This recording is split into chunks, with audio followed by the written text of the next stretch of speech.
Whenever you open a pack in Pokemon TCG Pocket, your PP gets a little bigger. That's because for every one pack opened, you receive 5 pack points, which can be used to craft any card you want. In order to add a specific card to your collection, simply click on a pack on the home screen.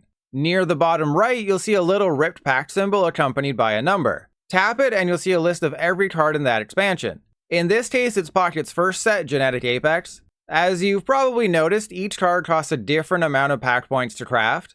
The breakdown is 35 points for a single diamond, Pocket's equivalent of a common, 70 points for an uncommon, 150 points for a rare, and 500 points for an EX. For higher rarity versions of cards, it's 400 points for a full art non-EX, 1,250 points for a full art EX, 1,500 points for one of the 3 immersive cards, and 2,500 points for one of the 3 crown rares.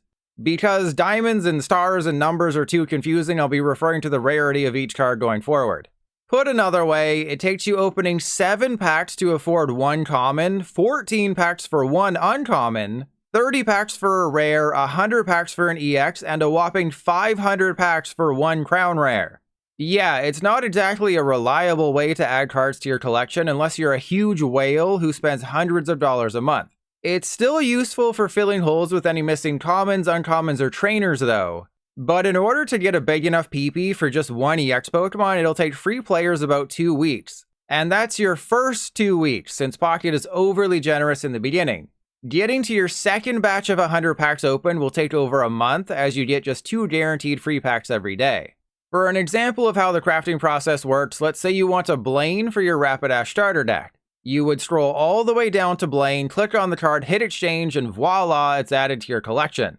You can also craft more than 1 copy at a time. Just keep in mind that you can only have a maximum of 2 copies of a card with the same name in your deck, so owning more than 2 is unnecessary. I looked online for PP tips and immediately regretted it. But when I turned Safe Search on, I found a couple of things in the official FAQ.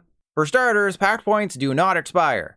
However, pack points are exclusive to each expansion. So pack points earned in the first set, Genetic Apex, can't be used on cards in whatever the second set ends up being. They can only be used on cards inside Genetic Apex.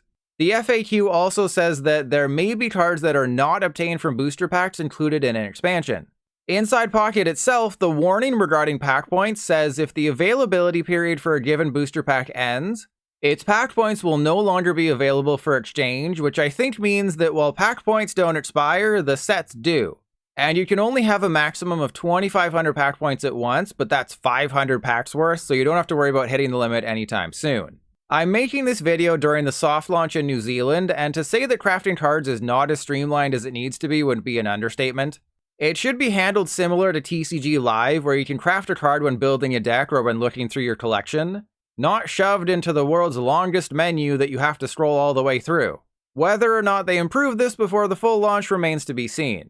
If you have any questions about Pocket or crafting, ask away in the comments, or check out the starter guide in the description for lots more as we approach the global launch on October 30th.